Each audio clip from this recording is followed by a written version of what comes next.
그리고 윤 대통령 측 차기환 변호사가 계엄령 선포 배경과 그리고 그간의 윤곽근 변호사 등을 통해서 주장해왔던 것과 비슷한 내용으로 주장을 했는데요.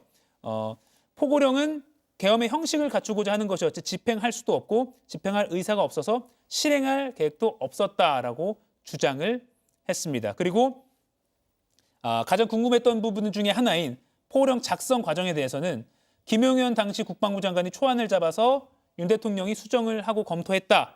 그리고 이 검토 과정에서 야간 통행을 삭제한 걸로 생각된다라고 표현했습니다. 그런데 야간 통행을 삭제했다가 아니라 야간 통행을 삭제한 걸로 생각된다라고 변호인이 말한 건 조금 글쎄요, 이거 의도가 있는 걸까요?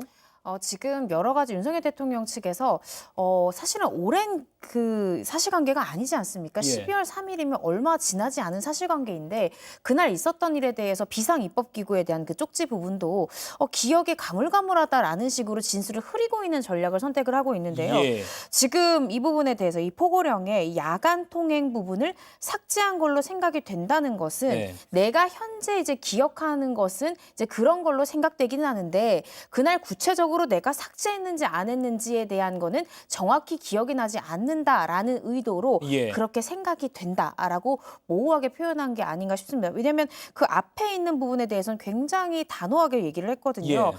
형식, 포고령은 계엄 형식을 갖추고자 하는 것이지 집행할 수도 없고 이런 게 집행할 의도조차 없었다 이렇게 단언하면서 이야기를 했는데 예. 막상 검토는 윤석열 대통령이 직접 했다라고 이야기를 하면서도 야간 통행 부분은 삭제한 걸로 생각이 된다라는 말은 그 부분에 대해서는 우리가 현재 기억나는 바는 그렇게 기억을 한다 정도의 수준의 발언을 한 것이 아닌가 싶습니다. 그리고 그렇게 흐리게 진술을 흐리는 전략이라면 흐려야 할 수밖에 없는 이유는 그 포고령 1호 국회 정치활동을 금지한 거 그러면 대통령이 검토했는데 이건 왜 안 뺐죠? 라는 반문이 들 수 있기 때문일까요? 네, 반문이 들 수도 있고요. 이제 이틀 뒤에 김용현 전 장관, 이 예. 포고령을 작성한 그 장관에 대한 증인신문이 예정되어 있지 않습니까? 예. 김용현 전 장관의 진술과 윤석열 대통령의 주장 내용이 상충될 경우에 윤석열 대통령의 주장은 큰 힘을 잃게 됩니다. 예. 따라서 포고령 부분에 대해서는 김용현 전 장관이 초안을 잡았고 내가 검토했다 정도의 굵은 흐름은 분명히 진술을 하고 예. 그 세세한 내용에 대해서는 이틀 뒤로 예정된 증인신문을